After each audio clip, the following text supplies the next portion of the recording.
الا اللہ پڑھ لینا، تیرے سارے پاپ ہر ہو جائیں گے، مٹ جائیں گے۔ یہی تو اللہ کے نبی نے کہا تھا ان الاسلام یہدم ما کان قبلہ، اسلام لے آؤ۔ اسلام کب لایا جاتا ہے؟ جب کلمہ پڑھا جاتا ہے۔ ما کان قبلہ، جتنے بھی گناہ تم نے کیے ہیں سارے کے سارے گناہ معاف ہو جائیں گے۔ جو کلمہ تم پڑھتے ہو وہی تو وہ بھی پڑھتے ہیں، فرق اتنا ہے۔ دلیل کیا ہے؟ تم کھڑی مورتی کی پوجا کر رہے ہو، وہ پڑی مورتی، ایک پڑی مورتی کی ایک کھڑی مورتی کی۔ یہ شنکر بھگوان کی مورتی ہے، یہ بڑے پیر صاحب کا یا نظام الدین اولیاء کا مزار ہے، یہ احمد رضا خان کا مزار ہے۔ یہ کھڑی مورتی ہے، یہ پڑی ہے۔ جو کام اس پہ ہو رہا ہے وہی کام تو اس پہ بھی ہو رہا ہے، ورنہ مجھے بتا دو ہندو چنری چڑھائے مورتی پہ تو کافر، تم چادر چڑھاؤ تو پکے مسلمان، وہ ہار ڈالے تو کافر، تم پھول برساؤ تو پکے مسلمان۔ یہ کوئی چیز کھانے کی مورتی پہ چڑھائے تو کہے پرساد، پرساد کھانا حرام۔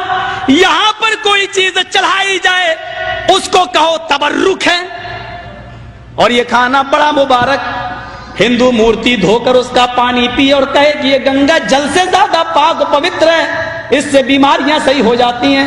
مسلمان اور اس کے موقع پر قبر دھو کر پانی اس کے بوتلوں میں بھرے اور کہے کہ اس کے آگے تو زمزم بھی فیل ہے، تو یہ پکا مسلمان۔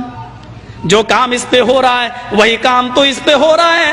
اور آج میں فتویٰ دینے کا عادی نہیں ہوں، لیکن آج جذبات میں ہوں، میں یہ فتویٰ دے کے چلا جاتا ہوں۔ میرے پیارے ساتھیوں، اللہ کی قسم، اگر بھارت کے اور پاکستان کے، ہندوستان اور پاکستان کے، ہندوستان کا یہ 20 کروڑ مسلمان اور پاکستان کا وہ 15 کروڑ 10 کروڑ مسلمان، اگر یہ چادر چڑھانے کے بعد، چنری چڑھانے کے بعد، تبرک کھانے کے بعد اگر یہ جنت کے اندر چلا گیا تو کعبے کے رب کی قسم کھا کے کہتا ہوں کہ بھارت کا 60 کروڑ ہندو بھی ایک ایک کر کے جنت میں چلا جائے گا۔